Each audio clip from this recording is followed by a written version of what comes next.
স্বাগতম প্রিয় শ্রোতা, আপনি শুনছেন জনপ্রিয় লেখক হুমায়ূন আহমেদের কল্পনা ও বাস্তবতার অপূর্ব সংমিশ্রণে লেখা একটি গল্প নুহাশ এবং আলাদিনের আশ্চর্য চিরাগ এর পঞ্চম ও শেষ পর্ব। এটি শুধুমাত্র একটি গল্প নয়, এটি একটি শিশুমনের কৌতূহল, প্রশ্ন এবং জগৎকে জানার চমৎকার যাত্রা। চলো এবার গল্পের দুনিয়ায় হারিয়ে যাই। আর গল্পটি ভালো লাগলে লাইক, কমেন্ট এবং সাবস্ক্রাইব করতে ভুলবেন না। ভোরবেলা রেবেকা লক্ষ্য করল নুহাশের চোখ লাল, গা গরম। রেবেকা চিন্তিত হয়ে বলল, চোখ লাল কেন নুহাশ? নুহাশ বলল, এমনি। রাতে ঘুম হয়নি? হয়েছে, গা গরম লাগছে। চিন্তার ব্যাপার হলো তো, জ্বর সারছে না কেন? মুনারমা বলল, জিনভূতের বাতাস লাগলে জ্বর সারে না। তুমি চুপ করো মুনারমা, জিনভূতের বাতাস বলে কিছু নেই। না থাকলে নাই, আমার উপরে রাগ হইল কেন? জিনভূতের উপরে রাগ হইলে ভিন্ন কথা। তোমার উপরে রাগ করি কারণ সুযোগ পেলেই তুমি নুহাশের সঙ্গে জিনভূতের গল্প করো। গল্প করে করে ও সাহস দিয়েছ কমিয়ে, ভিতরেক শেষ হয়েছে। সাহস কমে নাই আম্মা, মাশাল্লাহ সাহস বাড়ছে। কাল রাইতে একলা একলা ঘুমাইছে। মুনারমা, জি। মুখে কথা বলতে হবে না। জি আইসা, আজ নুহাশকে স্কুলে নেবার দরকার নেই। জি আইসা, বিকেলে ডাক্তারের কাছে নিয়ে যাব। ওর রিপোর্টগুলি সব আজ পাবে, রিপোর্ট নিয়ে ডাক্তারকে দেখাবো। আর শোন, সদর দরজার সারাক্ষণ বন্ধ রাখবে, যেই আসুক দরজা খুলবে না। আইসা, মনে থাকবে তো? থাকব। নুহাশের বাবা এলেও খুলবে না। এইটা কেমন কথা কন আম্মা? তোমাকে যা করতে বলেছি করবে, নুহাশের বাবা এলেও দরজা খুলবে না। আমার অনুপস্থিতিতে এবারই দরজা খোলা হোক তা আমি চাই না। এইটা তো আম্মা সম্ভব না। সম্ভব না কেন? নুহাশাফার আব্বা আসব আর আমি দরজা বন্ধ কইরা থুমু, এইটা সম্ভব না। সম্ভব না হলে তুমি চলে যাও, তোমাকে রাখাও আমার পক্ষে সম্ভব না।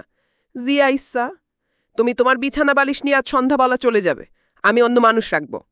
আইসা, আমি নিজেও ঠিক করছিলাম জামু গিয়া, যে বাড়ির শান্তি নাই এই বাড়ির কামে আরাম নাই, ভালোই হইছে। রেবেকা অফিসে চলে যাবার পরপরই নুহাশটার ঘরের দরজা বন্ধ করে দিল।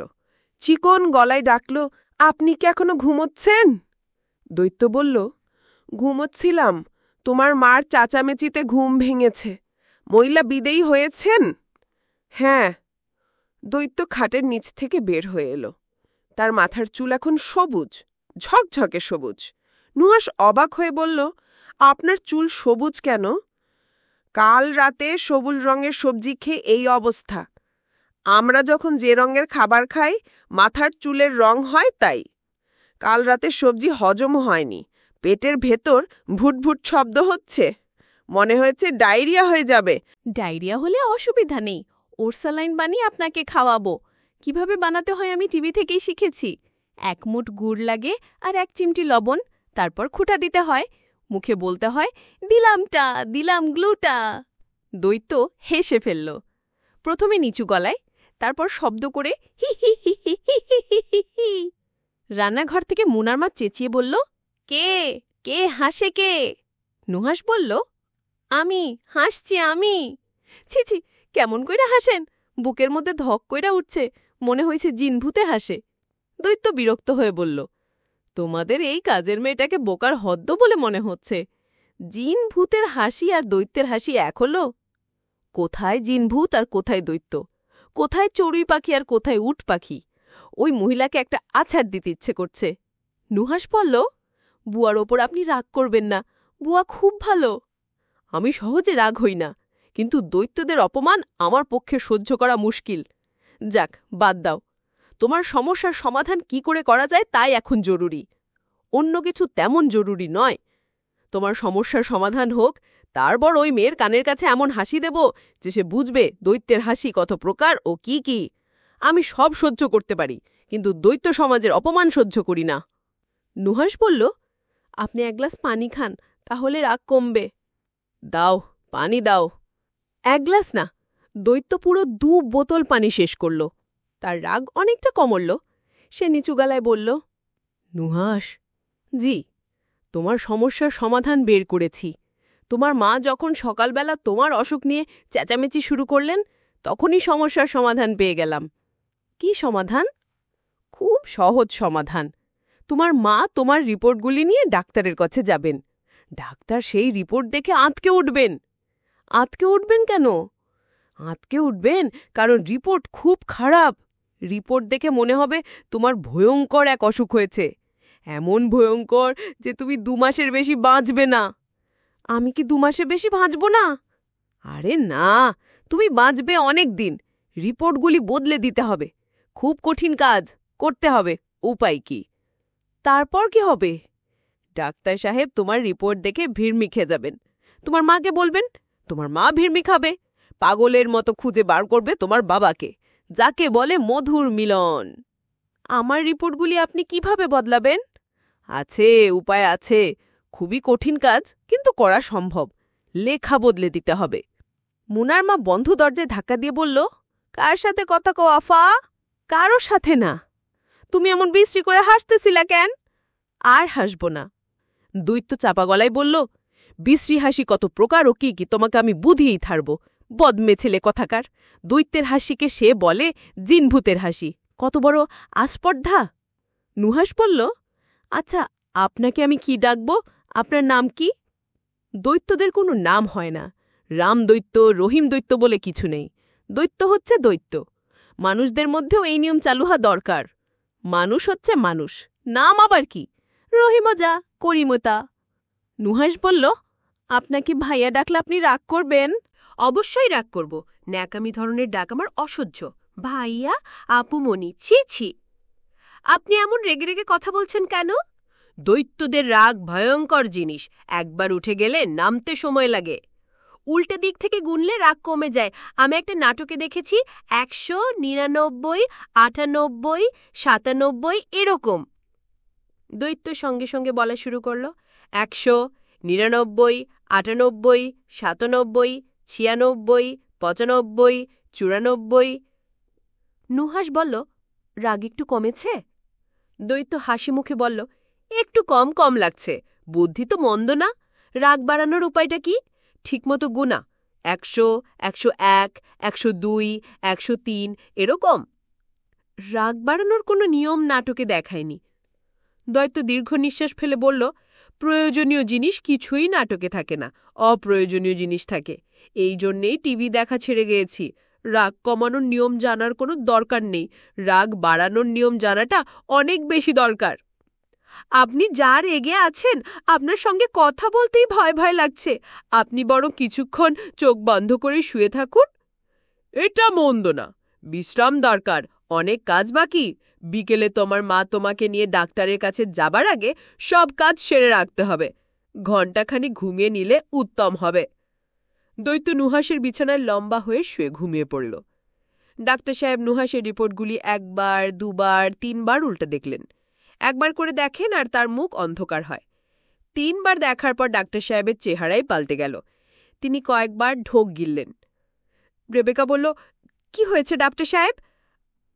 না না, কিছু না। রিপোর্ট দেখলেন? হুম, দেখলাম। সব ঠিকঠাক আছে তো? ডাক্তার সাহেব আমতা আমদা করতে লাগলেন। রেবেকা বলল, কি হয়েছে আমাকে বলুন তো ডাক্তার সাহেব। রিপোর্টগুলি ঠিক ইয়ে না মানে কি? আপনি পরিষ্কার করে বলুন। আপনি একটু পাশের ঘরে আসুন। রেবেকা বুক ধক করে উঠল। ডাক্তার সাহেব এমন করছেন কেন? রিপোর্টগুলি কি খুব খারাপ? কি হয়েছে নুহাসের? পাশের ঘরে গিয়েও ডাক্তার সাহেব চট করে কিছু বলতে পারলেন না। আমতা আমতা করতে লাগলেন, ঢোক গিলতে লাগলেন। রেবেকা কাঁদো কাঁদো গলায় বলল, কি হয়েছে আমার মেয়ের? রিপোর্টগুলো ভালো না। ভালো না মানে কি? রেড ব্লাড সেলগুলি ডিফর্মড। তার মানে কি? আপনাকে শক্ত হতে হবে। বিপদে মাথা খারাপ করলে চলবে না। আমার মেয়ের কি হয়েছে বলুন? এখন চট করে কিছু বলা ঠিক হবে না। আরও অনেক টেস্ট করতে হবে। চিকিৎসা করলে আমার মেয়ে বাঁচবে কি বাঁচবে না এইটা শুরু বলুন। যা চিকিৎসা করাতে হয় আমি করাবো। যেখানে মেয়েকে নিতে হয় সেখানে নিয়ে যাব। আপনি শুধু বলুন আমার মেয়ে বাঁচবে কি না। ডাক্তার সাহেব নিচু গলায় বললেন, যা সন্দেহ করছি তা যদি হয়, অবশ্য নাও হতে পারে, মানে হায়াত মতো মানুষের হাতে না, মানে। রেবেকার কিছু শুনল না। ঘর থেকে বের হয়ে এলো। নুহাসকে নিয়ে রিকশায় উঠল। রেবেকা ফুপিয়ে ফুপিয়ে কাঁদছে। নুহাস বলল, কি হয়েছে? রেবেকা কাঁদতে কাঁদতে বলল, কিছু হয়নি মা। শোন, আমার শরীরটা ভালো লাগছে না, চল আমরা দুজনে গিয়ে তোমার বাবাকে খুঁজে বের করে নিয়ে আসি। নুহাশ মনের আনন্দ অনেক কষ্টে চাপা দিয়ে স্বাভাবিক গলায় বলল, এখন থেকে বাবা কি আমাদের সঙ্গে থাকবে? রেবেকা চোখ মুছতে মুছতে বলল, হ্যাঁ, আমাদের সঙ্গে থাকবে। আমরা কি আগের বাসায় ফিরে যাব? তুমি যদি চাও অবশ্যই ফিরে যাব। তুমি কি তা চাও মা? হ্যাঁ চাই। আর কি চাই জান? আর চাই বাবা যখন জ্যোৎস্না দেখতে যাবে তখন বাবার সঙ্গে তুমি আর আমিও যাব। অবশ্যই যাব, অবশ্যই যাব মা। নুহাশ তার ঘরে একা, তার বাবা মা পাশের ঘরে।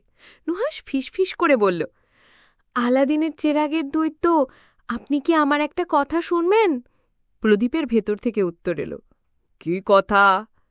একটু বের হয়ে আসুন না। না, এখন আর বেরোতে পারবো না, আরাম করে শুয়েছি। কি বলবে বল। আমি আর মা গিয়ে বাবাকে নিয়ে এসেছি। ভালো করেছ। এখন বাবা মা কি করছেন জানেন? দুজন দুজনকে জড়িয়ে ধরে কাঁদছে। উচিত শাস্তি হচ্ছে, আরও কাঁদুক, কাঁদতে কাঁদতে চোখে ঘা হয়ে যাক। আমার খুব খারাপ লাগছে, ওরা ভাবছে আমি সত্যি সত্যি মরে যাচ্ছি। ওরা যা ইচ্ছা ভাবুক, তুমি নিশ্চিন্ত হয়ে ঘুমাও তো। কালই এরা তোমাকে অন্য ডাক্তারের কাছে নিয়ে যাবে। সেই ডাক্তার বলবে তোমার কিচ্ছু হয়নি। তখন তারা আর কষ্ট পাবে না। একটা দিন তারা কষ্ট করুক, তোমাকে অনেক কষ্ট দিয়েছে, কাজেই কিছু কষ্ট তাদের পাও না। দৈত্য ভাইয়া। খবরদার বললাম, ভাইয়া ডাকবে না। আপনি কি একটু বের হয়ে আসবেন 1 মিনিটের জন্যে? কেন? আপনাকে একটু দেখতে ইচ্ছে করছে। শোন নুহাশ, তুমি একটা সমস্যার মধ্যে পড়েছিলে, আমি তোমাকে সমস্যা থেকে মুক্ত করেছি। আমার কাজ শেষ হয়েছে, কাজেই তুমি আর আমাকে দেখবে না। এই যে কথা বলছি, আর কথাও বলবো না। তুমি ভালো থেকো, কেমন? নুহাশ খুব কাঁদছে। কাঁদতে কাঁদতে সে বলল, আপনাকে খুব দেখতে ইচ্ছে করছে দৈত্য ভাইয়া, একবার শুধু বের হয়ে আসুন, শুধু একবার, আর আপনাকে আসতে হবে না। দৈত্য বের হল না, কোনো শব্দও করল না। যারা অসম্ভব দয়ালু তাদের পক্ষেই সম্ভব অসম্ভব নিষ্ঠুর হওয়া। অনেক রাত, বড় খাটের মাঝখানে নুহাশ, একপাশে বাবা আর অন্য পাশে মা। নুহাশ বলল, বাবা, অনুসার কবিতাটা একবার বলো না শুনি। মিনহাজ কবিতা শুরু করল। নুহাশ আব্বুচিং, গোলটা চক্ষুং, হাসটুং করছে ফিকফিকিং, হাসটুং দেখুং, আদর লাগছিং। কবিতা শুনে নুহাশ হাসছে। আকাশে বিরাট চাঁদ উঠেছে। জানালা গলে সেই চাঁদের আলো এসে পড়েছে নুহাশের মুখে। গভীর আনন্দ এবং গভীর দুঃখে নুহাশের চোখ বারবার ভিজে উঠছে। চাঁদের আলোয় কি সুন্দর লাগছে নুহাশের কান্না ভেজা মুখ। পরিশিষ্ট। নুহাশ এখন অনেক বড়, তার একটি ভাইও হয়েছে। মিনহাজ সাহেব তার নাম রেখেছেন প্ল্যাটিনাম। প্ল্যাটিনামকে নিয়েও তিনি একটি অনুসার কবিতা লিখেছেন। সেই কবিতাটি নুহাশের কবিতার মতো এত সুন্দর হয়নি।